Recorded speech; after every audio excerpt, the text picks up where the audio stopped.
같이 인사를 좀 나누시기 바랍니다. 네, 주님의 이름으로 사랑합니다. 인사를 같이 나누시기 바랍니다.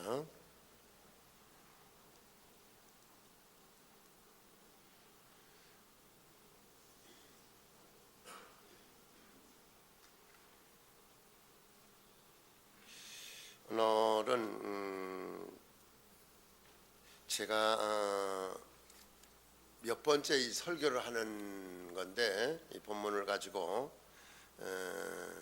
하나님이 기뻐하시는 제사라는 제목으로 말씀을 드리려고 합니다. 왜냐하면 우리가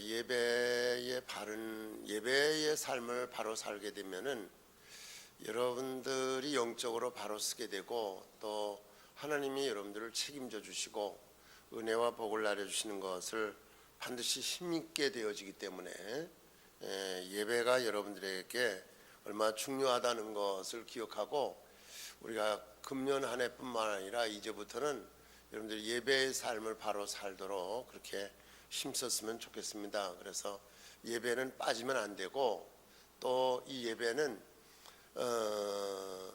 여러분들이 가급적이면은 이렇게 강단하고 가까운 곳에 앉아서 예배를 드리려고 좀 힘을 쓰시고, 그 다음에 예배는 시간보다도 조금 좀 일찍 나오도록 그렇게 힘을 쓰시고, 또 예배에 여러분들이 드리기 위해서 금요일서부터 준비를 좀 하세요. 금요일서부터.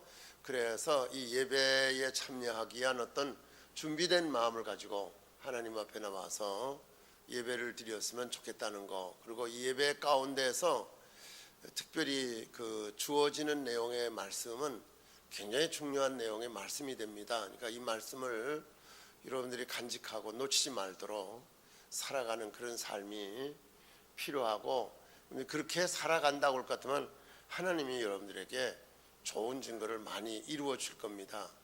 어제 이제 우리가 사역자들 철회하면서 그런 얘기를 제가 잠깐 드렸습니다. 뭐냐면은 사실 그런 얘기는 조심스러워서 얘기하기가 어려운 건데, 그래도 우리가 하나님 믿고 의지하며 살아간다는 그 삶이 하나의 간증이기 때문에, 그래서 산 간증이라고 생각이 들어서 말씀을 드렸었습니다.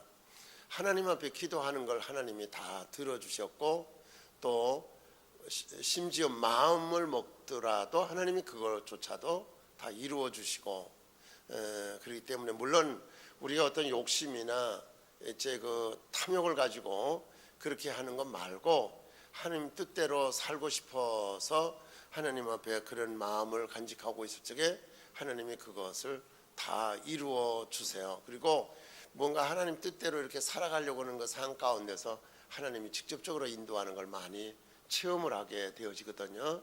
네, 그래서 신앙생활은 하나님을 우리가 직접적으로 만나며 하나님이 우리 가운데 일일이 앞장서서 인도하고 모든 사후 처리를 해주는 그런 분이라는 것을 갖다가 실감하고 살게 되어지는 것이 바로 신앙생활인 줄 믿어요. 다른 사람들은 신앙을 안 가지고 살아가는 사람들은 어떻게 살까? 그건 뭐 뻔한 거죠. 결과가 너무 뻔한 거예요.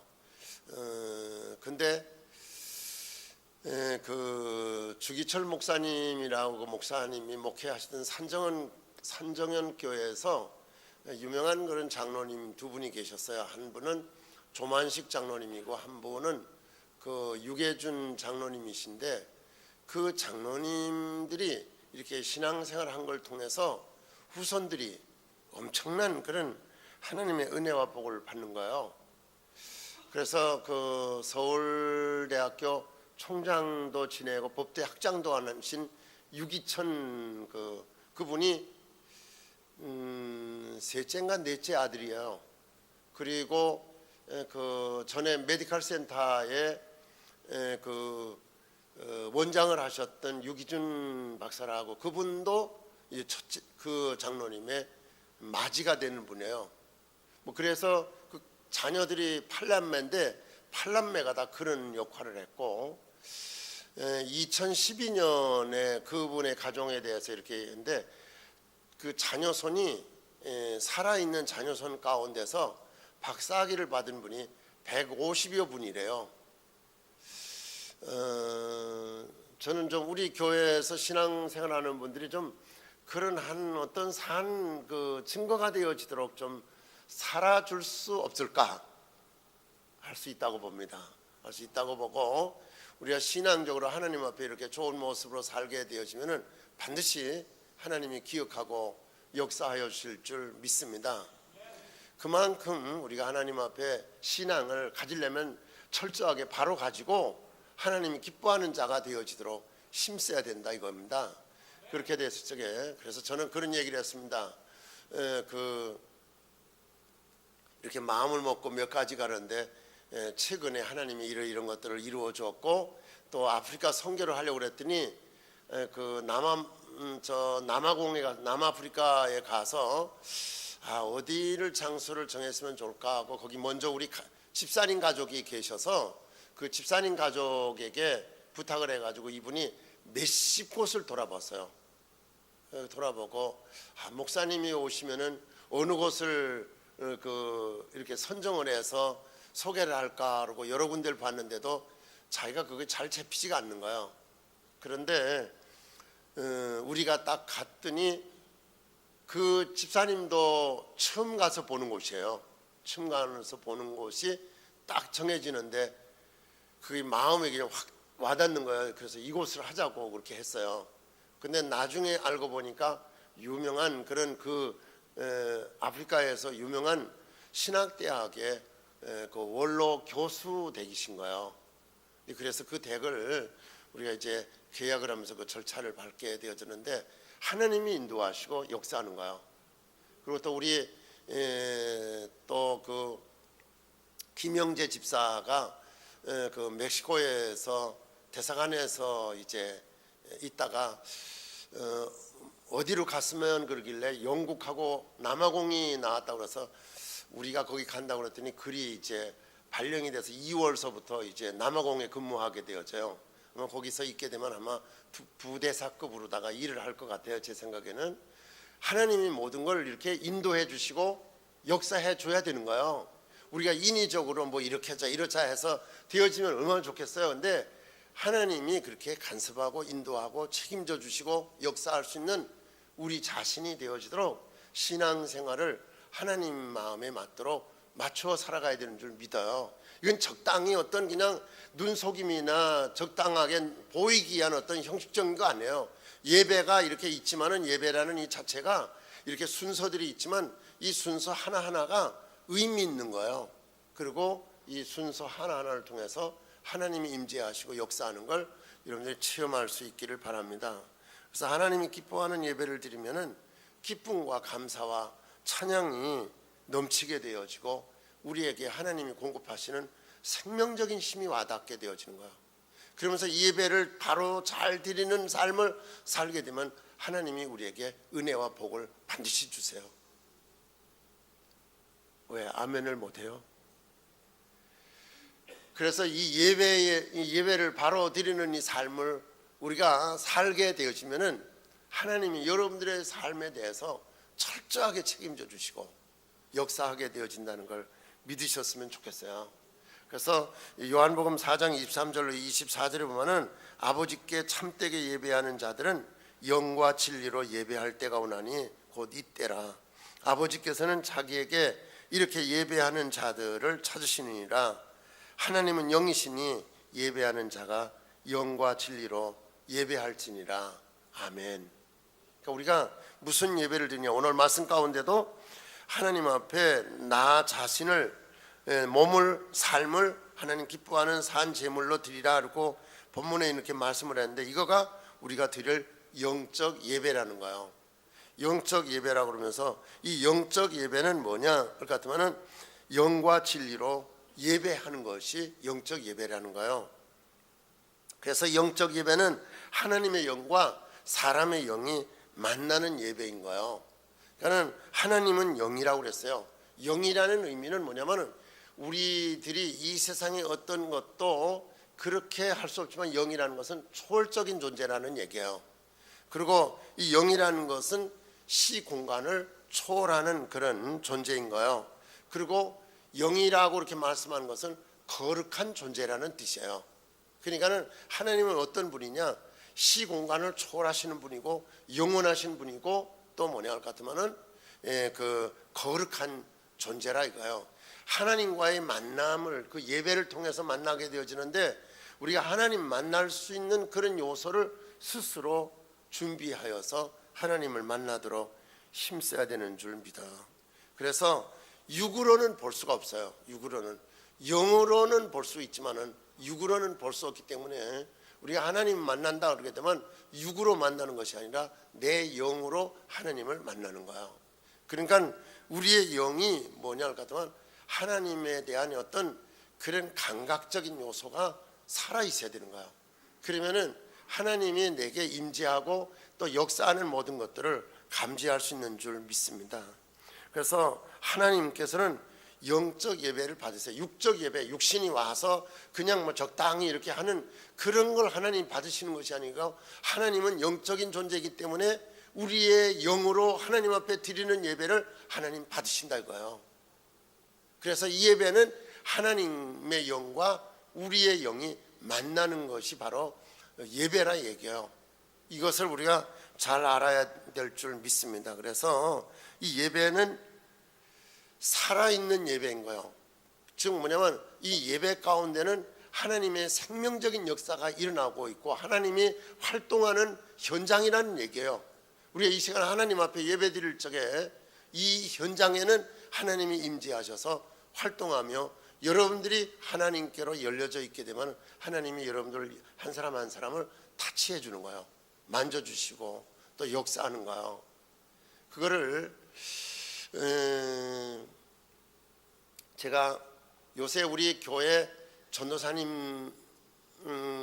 전도사님과 유아부를 위해서 유치부를 위해서 그 전도사님하고 부목사님 한 분을 뽑으려고 이렇게 광고를 했어요. 그랬더니 이렇게 여러 장이 들어왔는데 한 분이 뭐냐면 자기는 고등학교 3학년 때에서부터 온 몸이 뭐 무슨 병이라고 알 수 없도록 여러 곳에가 병이 있었다는 거예요. 그런데 예배를 드릴 적에 그때 뭐냐면 하나님이 자기를 만져주는 걸 느끼면서 그 병이 나았다는 얘기를 이렇게 간증으로 쓴 것을 제가 읽어볼 수가 있었어요. 그래서 자기는 하나님 앞에 생을 들여서 이렇게 하나님 기뻐하는 일을 해야 되겠구나 그렇게 생각을 하고 이 길을 가게 되었노라고 하는 것을 적은 것을 읽어볼 수가 있었어요. 사실은 이렇게 하나님 앞에 드리는 예배 가운데서 여러분들 삶의 고민과 고독감과 가지가지 내 자신이 내 스스로가 극복하기 어려운 일들을 다 해결하는 역사를 이룰 수가 있어요. 우스운 얘기지만 지금은 뭐 그분이 다른 데로 이제 떠났습니다만은 어떤 분이 자기에게 빚진 걸 주겠다고 그래서 하도 속이고 그러니까 뭐 몇 번이고 이제 그걸 약속을 어기니까 그럴 바에는 그냥 내가 꼭 예배 드려야 될 시간에 그렇게 약속이 되어지고 그러니까 예배를 드리고 가서 만나야 되겠다 그러고 그날 예배 드리고 갔는데 그날 주더래요. 아니 그 집사님이 간증한 얘기예요. 저는 뭐 제가 이거 꾸며낸 얘기도 아니고 이제 그러리만큼 우리가 하나님과의 관계가 모든 것에 우선이 되어지는 삶을 살아가도록 힘쓰면은 하나님이 우리의 사소한 문제까지도 개입하셔서 역사하는 걸 아마 여러분들이 체험할 수 있으리라고 봅니다. 그리고 이렇게 예배가 하나님과의 어떤 영적인 예배를 드리게 되면은 내 영도 살고 말씀도 우리 가운데 살아있는 말씀으로 역사하는 예배가 되어줄 수 있기 때문에 이 예배를 가지고 우리는 진정한 예배라고 이렇게 말할 수가 있습니다. 그리고 하나님의 사랑과 능력과 은혜가 역사하는 시간이고 이 예배는 우리의 삶 전체를 하나님께 온전히 드리는 그런 시간이라고 볼 수 있습니다. 그러니까 이 하나님 앞에 드리는 예배에 이런 전적으로 마음과 모든 것을 다 드리면서 예배할 수 있는 그런 습관을 갖자 이거예요. 그렇게 갖도록 노력을 하면은 하나님이 여러분들의 삶에 대해서 철저하게 책임져 주는 역사를 이루게 되어질 줄 믿습니다. 그래서 내 삶 전체가, 내 모든 것이, 몸을 위시해서 모든 것이 하나님 앞에 제물로 드려지는 그런 마음으로 우리가 예배를 드리게 되어지면은 성령님이 크게 역사하는 그런 시간이 되어집니다. 그래서 이 시간에는 성령의 증거를 뭐라고 얘기를 하냐면 불같은 역사다, 바람 같은 역사다, 이렇게 얘기를 하는데, 그런 역사들이 예배 가운데서 임하게 되어집니다. 그런 걸 맛보아야 우리가 진짜 은혜 받았다, 또 하나님을 만났다, 하나님이 사랑한다, 하나님이 우리에게 이러이러한 증거를 주신다, 이걸 담대하게 확신 있게 말할 수 있게 되어지는 줄 믿어요.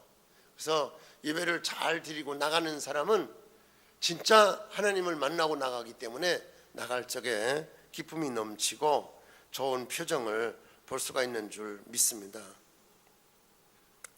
그래, 예레미야서 7장에 있는 말씀 가운데 볼 것 같으면 1절로 2절에 그런 말씀이 나와요. 여호와께로부터 예레미야에게 말씀이 임하게 되어져요. 그런데 뭐라고 말씀하냐면은 그렇게 일러줘요. 여호와께 예배하러 이 문으로 들어가는 유다 사람들아, 여호와의 말씀을 들으라, 이렇게 말씀을 해요. 그러니까는 예배하러 들어가는 사람은 그 예배하러 들어가서 뭘 듣느냐? 여호와의 말씀을 듣는다는 거예요. 하나님의 말씀을 듣는 거예요. 그러니까 여러분들이 하나님 앞에 나와서 예배 드리는 이 시간은 여호와의 하나님의 말씀을 드리는 거예요. 예배는 예수님께 드리는 것이 아니라 하나님께 드리는 거예요. 하나님께 예배를 드리는 거예요. 이렇게 하나님께 예배를 드릴 적에 하나님이 우리에게 말씀을 해주시는 거예요. 말씀을 해주실 적에 그 말씀을 들으라는 거예요. 근데 우리가 하나님의 말씀을 들을 적에 예를 들면은 그냥 뭐 이렇게 일반 강의나 연설이나 세미나나 뭐 이런 것을 듣는 시간으로 여겨서는 안 돼요.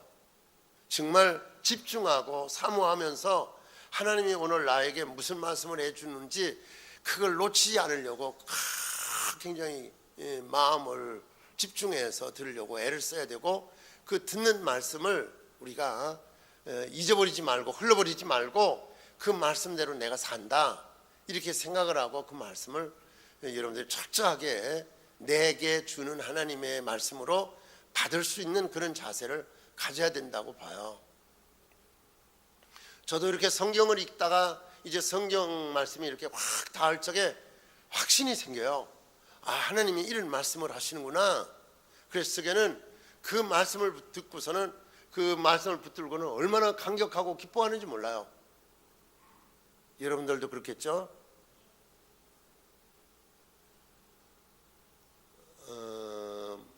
어제부터 결심하진 않았죠? 네, 오늘 교회 가면 내가 입 딱 다물고, 목사님이 아무런 뭐 이렇게 하더라도 내가 아멘 할 줄 아느냐? 죽어도 안 한다, 이런 결심하고 왔어요? 그러면 하지 마세요. 그렇지 않으면은 여러분들 이 말씀을 진짜 그렇구나 하면은 좀 같이 아멘 해주세요. 네, 그러면은 제가요 굉장히 밝아져요, 표정도요. 그리고 마음이 얼마나 편안해지는지 몰라요. 제가 확실하게 고백을 하는 거예요, 여러분들 앞에. 그러니까 저하고 원수가 앉은 이상은 여러분들 저를 기쁘게 해주기 위해서 아멘을 해주셨으면 고맙겠어요. 간절히 이렇게 표현하면 좀 이상할는지 모르지만, 그래서 하나님 말씀을 여러분들이 진지하게 들을 필요가 있는 줄 믿어요. 이렇게 말씀을 들으라는 거예요. 그러면서 예레미야서 7장 23절은 그런 말씀을 해요. 너희는 내 목소리를 들으라. 그리하면 나는 너의 하나님이 되겠고 너희는 내 백성이 되리라, 이렇게 말씀을 해요. 무슨 말씀이냐 할 것 같으면, 하나님의 말씀을, 하나님이 우리에게 이 예배를 통해서 하는 말씀을 듣는 사람이 결국은 하나님의 백성이요, 하나님이 그 사람의 하나님이라는 거예요. 듣지 않는 사람의 하나님이 되어질 수는 없다는 거예요. 그러면서 무슨 말씀을 하느냐 할 것 같으면 그런 말씀을 해요. 너희는 내가 명령한 모든 길로 걸어가라. 그리하면 복을 받으리라. 이런 집에 가서서 예레미야서 7장 23절에 있는 말씀을 읽어봐요. 오늘 이걸 본문으로 삼고 말씀을 드리려고 하다가 여러분들에게 뭐냐 할 것 같으면은 여기에 로마서 12장 1절로 2절에 있는 말씀이 핵심적인 말씀이 거기 있기 때문에 그래서 이걸 본문으로 삼았어요. 자, 그러니까 우리는 예배가 뭐냐? 하나님의 영과 나의 영과 만나는 거예요. 이거 예배인 거예요. 그리고 이 예배 가운데 하나님의 영을 통해서 우리에게 하나님의 영의 영역을 부어주는 거예요. 그 영이 나타나서 역사할 적에는 바로 성령을 받았던 사람들처럼 불의 역사, 바람 같은 역사가 일어난다는 거예요. 그러니까 여러분들이 하나님 앞에 예배드릴 적에 거기는 굉장히 감동적이며 생명적인 그런 활동력이 역사하는 시간인 거예요. 하나님이 여러분들에게 정말 사랑하기 때문에 베풀고자 하는 놀라운 은혜를 아낌없이 쏟아 부어주는 시간인 거예요. 이 시간이 그만큼 여러분들에게 중요한 시간이기 때문에 이 예배를 드리기 위해서 미리 준비하자.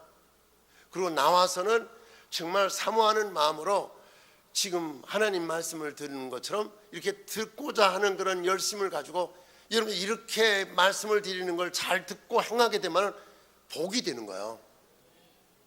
여러분들의 일생에 하나님이 책임져 주시는 역사가 넘쳐나는 거예요.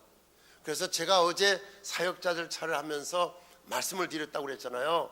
이런 삶을 살아가는 동안에 하나님이 이렇게 놀라우리만큼 역사를 하고 그런 것들이 너무 많은 거예요.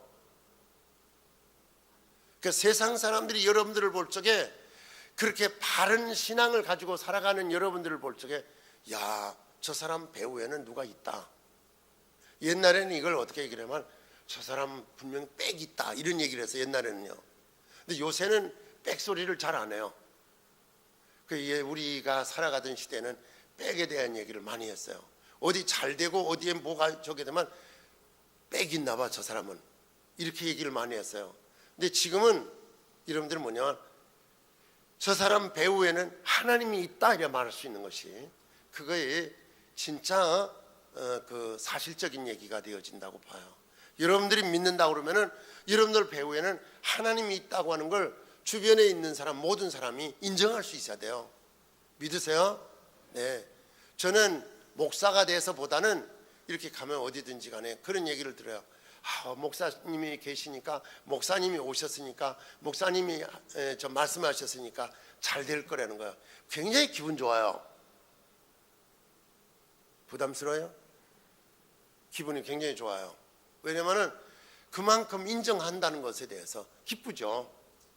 근데 사실 또 하나님이 그렇게 역사를 해주니까 저도 확신이 있고 자, 좋은 의미를 가지고 여러분들이 깨달으시기를 바라요.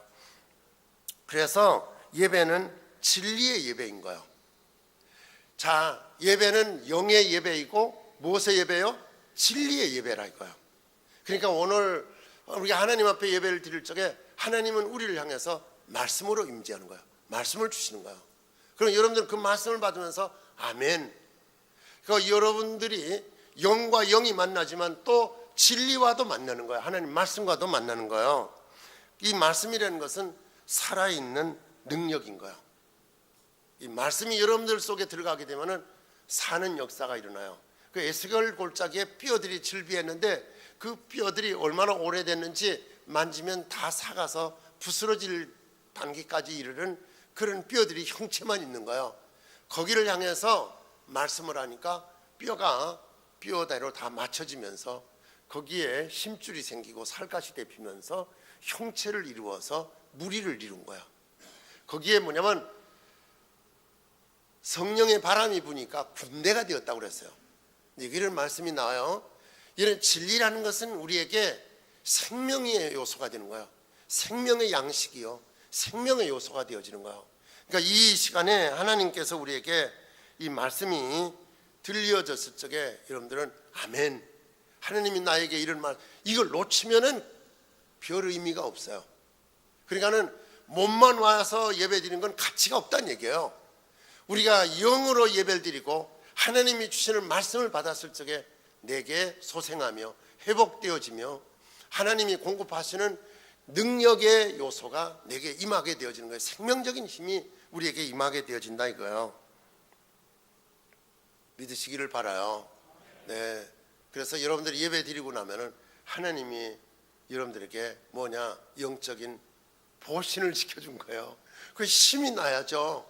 그러니까 예배, 우리 교회는 그런 것이 있는 것 같아요. 뭐냐면 이렇게 주일 예배 마치고 난 다음서부터는 또 얼마 동안 새벽기도 쫙 늘어났다가 주말쯤 되어지면 싹싹 들었다가 주일 지나고 나면 또 싹 올라갔다가 그래요. 그러니까는 여러분들이 조금만 더 준비하면은, 이렇게 조금만 더 준비해서 예배만 바로 잘 드린다 그러면 뭐냐, 계속적으로 새벽기도도 불길이 일어나고 여러분들의 영적인 삶이 더 활기 넘치게 되어질 줄 믿습니다.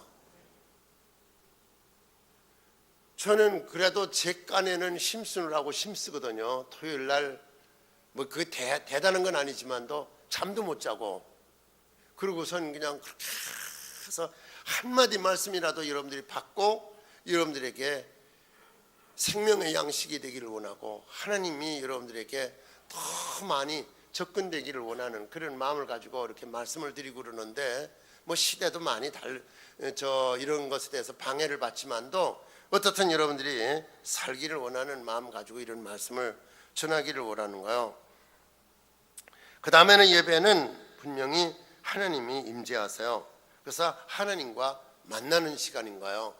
성경에 보면 창세기 28장에 야곱이 그가 이제 하나님을 만나는, 임재하는 그런 체험을 한 것을 볼 수가 있어요. 자기가 거기가 하나님이 계시는 줄 모르는 거예요. 그런데 꿈을 꾸고 난 다음에 깨어서 하나님이 여기 계셨구나, 그걸 깨닫게 되어져요. 그러니까 우리가 뭐냐면 예배 드릴 적에만 하나님이 계신 것은 아니에요. 이 예배라는 이 자체는 어떤 의미로서는 하나님을 만나는 삶이다, 이렇게 말할 수가 있어요. 그러니까 하나님은 여기서만 만나요? 여러분들 일생을 통해서 어디에서든지 만나는 삶이 이루어져야 돼요. 밖에서도 하나님 만나야 되고 들어와서도 하나님을 만날 수 있어야 돼요.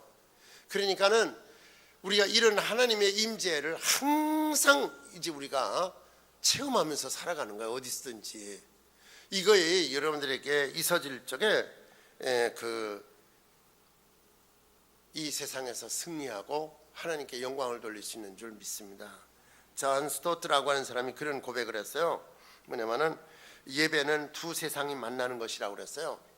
하나님과 사람, 하늘과 세상, 이 만나는 것이 바로 예배라고 그렇게 말했어요. 그래서 우리가 예배 중에 하나님을 대면하는 그런 그 체험을, 하나님의 임재를 맛보는 그런 체험이 이루어지는 거예요. 그래서 우리 예배 가운데 찬송도 하고 기도도 하고 뭐 이렇게 봉헌도 하고 또 이렇게 서로 인사하며 교제도 하고 또 이렇게 말씀을 듣는 그런 설교 시간도 있고, 그런데 이게 다 무의미한 것이 아니라 이게 다 하나님을 만나는 그런 하나의 그 순서로서의 주어지는 거예요. 그래서 설교는 어떻게 보면 사람의 얘기가 아니라 하나님의 임재를 맛볼 수 있게끔 말씀이 선포되는 거에 설교라고 볼 수 있어요. 그냥 하나님에 대한 얘기를 하는 것이 아니에요. 하나님이 임재하는, 그런 말씀으로 임재하는 것을 여러분들이 체험하게 되어지는 것이 바로 이 설교고, 이 시간은 특히 여러분들에게 하나님이 말씀하여 주시는 그런 시간으로 여러분들이 이해할 수 있었으면 좋겠습니다. 우리의 감정, 기분으로 들떠서 예배 드리는 것은 별 의미가 없어요. 열린 예배라고 해서 한동안 이렇게 지내왔는데 최근에 와서는 굉장히 많이 거기에 대한 그 비판이 많아요. 뭐냐 할 것 같으면 하나님을 모르는 사람들이 와서 예배 드릴 수 있는, 좀 그 사람들이 예배 드릴 수 있는 자리에 오도록 오픈하기 위해서, 그래서 열린 예배라고 그렇게 해준 것이 결과적으로 볼 적에 예배 자체의 무게나 신중성이나 내면적인 요소가 다 소멸되어 버렸다는 거예요.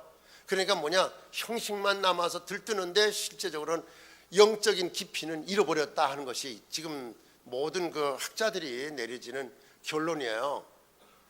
근데 왜 그러냐면 그 사람들에게 비유를 맞추고 그 사람 본의로 다 자꾸 하다 보니까 감정만 들떴지 내용이 없어졌다는 거예요. 메시지도 약해지고 영적인 체험도 없이 그렇게 이루어지는 그런 상태에 이르렀다고 하는 그런 평가들을 많이 내는 것을 볼 수가 있어요. 우리가 하나님이 기뻐 받으시는 예배를 드려야 될 줄은 믿어요. 이런 예배가 바로 조금 전에 말씀을 드렸듯이 하나님의 임재를 맛보며 또 하나님이 친히 진리로서 말씀으로서 임재하는 걸 우리가 받아야 된다는 거, 그 영과 영의 만남이 있어야 된다는 거. 그러면서 이 예배는 어떤 가운데서 진정한 예배를 드릴 수 있느냐, 오늘 말씀 가운데 보면은 너희는 이 세대를 본받지 말라는 거예요. 그리고 오직 마음을 새롭게 함으로 변화를 받아 하나님의 선하시고 기뻐하시고 온전한 뜻이 무엇인지 분별하도록 하라, 이렇게 말씀을 하고 있어요. 하나님 기뻐 받으시는 것은 결국은 뭐냐면 이 시대와 분리된 변화된 삶을 살아가는 거예요. 성경에 보면은 바울도 과거에 하나님에 대한 예배를 많이 드린 사람이에요. 근데 그때는 하나님의 임재를 맛보지 못했어요. 근데 부활하신 예수님을 만난 다음에 그 다음에 그는 뭐냐면은 주님의 음성을 들을 수 있었고 하나님을 만날 수가 있었고, 그가 아나니아라고는 주님의 제자가 안수하니까 여기에 비늘 같은 것이 벗겨지면서 감기였던 눈이 열려지면서 새로운 세계를 보게 되어진 거예요. 그러면서 성령의 충만함을 받게 되었어요. 그 다음에 그는 진짜 자신의 삶에 있어서 하나님과의 임재를 맛보는 살아있는 예배를 드리는 사람이 되어진 거예요. 변화를 받아야 돼요. 이런 변화가 없이는 산 예배를 드릴 수가 없어요. 살아있는 예배를 드릴 수, 형식이 아닌 거예요. 절대로 이건 형식이 아니라 하나님을 진짜 만나는 그런 감격스러운 현장이 예배가 되어야 되는 줄 믿습니다. 여러분들도 그런 체험을 하시는 분도 많이 있으리라고 봅니다. 그러면서 하나님의 뜻을 우리가 깨달아 알아야 돼요. 근데 데살로니가 전서 4장 3절에는 하나님의 뜻은 이것이니 너의 거룩함이라, 곧 음란을 버리고, 이렇게 말씀을 했어요. 그러면서 7절에는 하나님이 우리 부르심을 부정하게 하심이 아니라 거룩하게 하심이라, 이렇게 말씀을 했어요. 여러분들 자신이 구별되이 거룩한 존재로서 사는 만큼 하나님 앞에 예배 드릴 적에 그 예배가 생명력이 있으며 또 영광을 돌릴 수 있는 증거가 되어지는 줄 믿습니다. 그러니까는 우리가 세상을 사는 건 뭐 교회를 벗어났으니까 마음대로 사는 게 아니라 어디 가도 거룩한 존재인 거예요. 어떤 삶의 자리에 가도 구별된 자인 거예요. 이 시대의 영향을 받는 것이 아니라 하나님께 붙잡혀서 살아가는 거예요. 좀 힘들어요. 오늘 예배만 드리고 가면 내가 어떻게 하려고 그랬는데, 또 이제 예배만 드리고 난 다음에 내가 이렇게 살려고 그러는데, 이게 아닌 거예요. 어디 가도 그리스도인인 거예요. 어디 가도 하나님의 사람인 거예요. 어디 가도 하나님의 영과의 같이 교제하는 삶을 살아가는 거예요. 이 삶이 하나님 앞에 나와서 영적 예배를 드릴 수 있는 존재가 되어지는 거예요. 그러면 여러분들의 삶을 어디 가도 책임을 져주는 거예요. 하나님이 책임져 주는 거예요. 다른 사람이 책임져 주는 것이 아니라 하나님이 책임져 주시고 여러분들의 삶에 하나님이 역사하는 증거를 얻게 되어지는 줄 믿습니다. 그러면서 진정한 예배는 나 자신의 몸을 드린다고 그러는데 삶을 드리는 거예요. 삶을. 우리의 모든 일체를 하나님 앞에 드리는.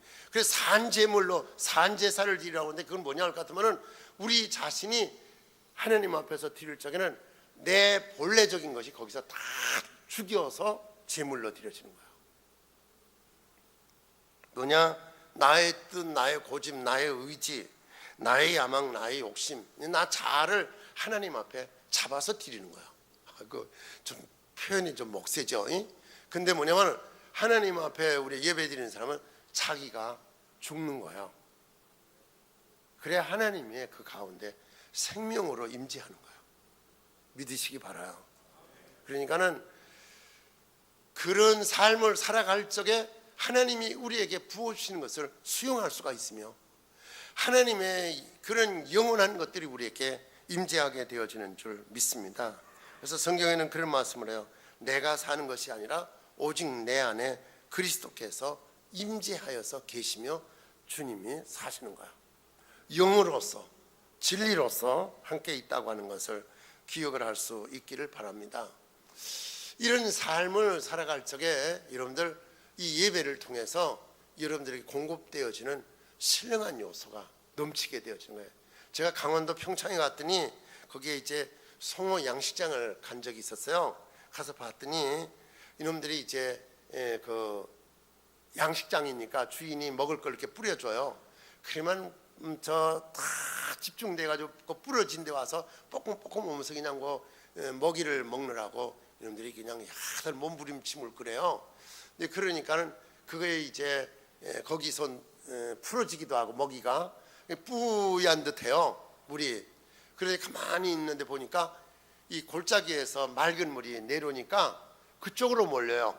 그쪽으로 몰려가서 그 맑은 물을 막 뽀끔뽀끔 먹어요, 이놈들이요. 얼마 정도 있으니까는 그 뿌였던 것들이 다 가시고요, 맑은 물 속에서 그 송어들의 정체가 다 드러나는 거예요. 그런 걸 보면서 저놈들이 굉장히 맑은 물을 좋아하는구나. 또 맑은 물을 보니까 뭐냐면은 우리 자신의, 여러분들 하나님 앞에 우리 자신이요 이렇게 신령한 것을 의지하고 살면은 하나님 앞에 정난하게 우리 자신이 숨김없이 어느 것 하나라도 하나님 앞에 숨길 수 없도록 다 본체가 드러나지는 거예요. 여러분들 우리가 양심이 순수하고 깨끗하면요 두렵지가 않아요. 담대해지고 용맹해지고 그렇잖아요. 이를 뭐냐 할 것 같으면 자기가 하나님 앞에 헌금 생활 잘하는 사람은 헌금합시다 이래요. 헌금 생활 못하는 분은 그 얘기는 싹 빼요. 우리가 뭐냐면 계절헌금을 목표액을 이렇게 했습니다 그랬더니 자기가 그런 게 부담스러우니까 왜 그런 건 주보에다 내 그래요. 우리가 뭐냐면 하나님 앞에 드리고자 하는 마음을 가지고 목표한 걸 이루기 위해서 그렇게 했더니요 그걸 뭘 그렇게 세속적인 거네 인색하니까 그러는 거예요. 여러분 성경에 보세요. 예수님 앞에 뭐냐면은 300대나 되는 그 기름을 갖다가 옥합을 깨뜨려서 예수님에게 부었더니요 뭐라고 그래? 그 옆에 있는 제자가 그걸 팔아서 차라리 가난한 자들에게 주었으면 좋았겠다. 자기는 그 이상을 가지고 있으면서도 자기 건 아깝고 남이 또 그러니까 그걸 또 그런 명목으로 다 매번 한마디씩 거들어요. 그러니까 예수님이 뭐라냐면 그는 도둑이라는 거예요. 여러분들 신앙생활을 바로 하세요. 바로 해서 하나님이 책임을 안 져준다면 신앙의 가치가 없는 거예요. 이래 하나님 앞에 철저하게 바른 신앙생활을 하면 하나님 반드시 책임져 줘요. 제가 말씀을 드렸죠. 유계준 장로님에 대해서 말씀을 드렸죠. 후손들을 그렇게 해서 그 신앙의 줄기를 이어가면서 팔남매가 다 박사고 다 그렇게 위대한 사람이고 그 후손들이 150명이나 넘는 사람들이 박사를 다 박사인 거예요. 그러니까 그 집안에 들어가려면 박사학위를 사서라도 들어가야 돼요. 좀 우스운 얘기 같지만은 하나님이 그렇게 해주시는 거예요. 그게 단시일에 되어지는 줄 아세요? 얼마나 이 장로님은 모욕적인 거 가지가지 어려운 상황을 다 극복하고 하나님 말씀대로 철저하게 순종하며 살려고 얼마나 애썼겠어요. 그 애쓴 것이 그 수고가 그렇게 하나님 앞에 신실하게 말씀대로 순종하여 산 결과인 거예요. 엉터리로 살고 후손에게만 잘 나오기 바라면은 그건 욕심이에요. 절대로 그런 욕심은 하나님이 이룰 수가 없어요. 되었더라도 일시적이지 그것이 지속적으로 후손에게까지 미쳐진다는 거 좀 미안해요. 열을 내서. 근데 나는 왜 그러냐 할까 하면 이러면 좀 잘 되라고 그러는 거예요. 잘 되라고. 그러면 잘 되면 여러분들의 문전에 가서 제가 뭐 구걸을 까봐? 그거 안 해요. 여러분들이 하나님 앞에 바로 신앙생활하고 바로 하나님 중심으로 살면은 하나님이 여러분들을 일으켜 주시고 또 여러분들에게 하나님께서 세계 모든 민족 위에 빼어나게 하고 하나님이 여러분들이 하나님이 되는 거예요. 믿으세요? 그리고 하나님이 여러분들에게 대한 쏟는 관심 그 눈길 여러분들에게 하나님이 임재하셔서 역사하는 증거는 어마어마한 거예요. 누구도 비교가 되어지질 않는 거예요. 이런 삶을 살아갈 수 있는 하나님의 사람들이 되어지기를 주님의 이름으로 축원을 드립니다. 그래서 여러분들이 언제든지 하나님 앞에 나올 적에 제가 송어 얘기를 하는 것은 그 송어가 맑은 시냇물에서 그 맑은 물을 사모하면서 매달려서 그 물을 마시듯이 하나님 앞에 나와서 그런 신령한 은혜와 또 영적인 것을 사모하는 마음 가지고 매달리게 되면은 하나님이 임재하시고 여러분들에게 넘치는 증거를 반드시 주실 줄 믿습니다. 이런 증거를 가지고 예배를 드리는 삶을 살아봤으면 좋겠어요. 금년 한 해 동안에 여러분들이 그런 모습으로 살아서 한 해를 마감할 적엔 야 하나님이 나를 얼마나 사랑하시는지 몰라. 하나님이 내게 주신 은혜가 넘쳐. 그리고 하나님께서 내게 주신 모든 갖가지가 내게 얼마나 간증이 많은지 몰라. 이거를 드러내면서 연연히 살아갈 적에 여러분들 후손을 통해서도 살아계신 하나님의 증거를 많이 나타날 줄 믿습니다. 기도하겠습니다. 하나님 감사합니다. 우리를 사랑하시며 우리에게 은혜와 능력과 또 복을 더하여 주심을 감사드립니다.